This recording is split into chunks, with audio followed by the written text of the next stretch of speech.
चाहते हैं challenge music का वीडियो सबसे पहले आप तक पहुंचे तो लाल बटन को दबाकर चैनल को सब्सक्राइब करें और साथ में बेल आइकन को दबाना ना भूलें। ए जान काहे ऐसे बैठल बाड़ू हो? का कहे चाहत बोला बोला ही करे जा। हे हे हे ला ला ला ला ला ला ला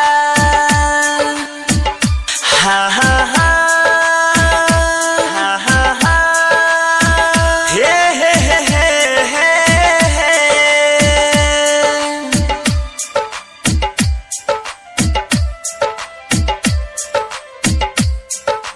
हे जानू सुनो ना हो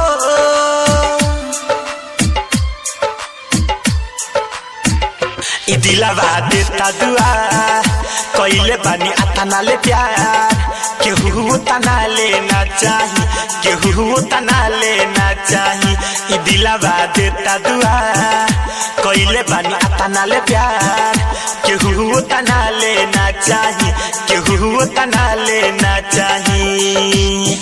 ससुरा जाके जान तू खुश रही हो ये दिलवा देता दुआ कइले बानी आता नाले प्यार केहू तना लेना चाही केहू तना लेना चाही। अरे बेवफा अगर तोरा असही करे के रहे तो काहे अइले हमरा जिंदगी में? बोला काहे कइले ऐसा काहे बनैले हमरा कैसा? बोल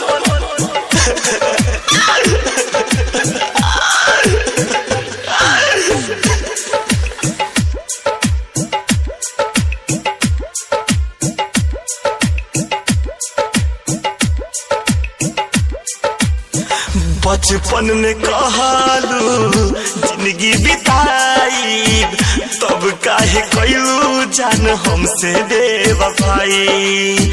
पंछी पिटारी में कबहू न सोई हमारी जिंदगिया में अजोरिया न होई।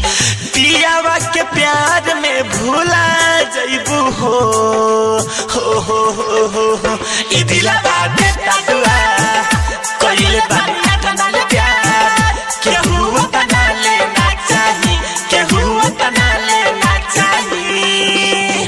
जहर जाई झाड़ू तो जा बाकी एगो बात सुन ला हम मर जाए ना तो ओढ़नी के कफन बना के हमके दफना दिया हे करे जा मर जाइबो।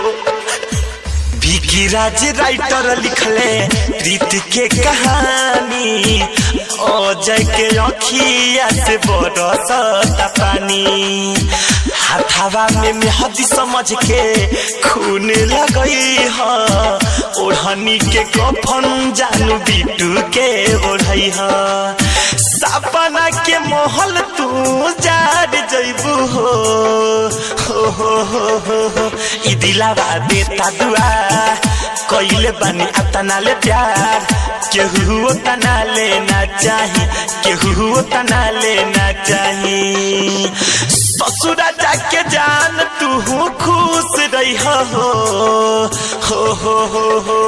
ई दिलवा देता दुआ कइले बानी आता नाले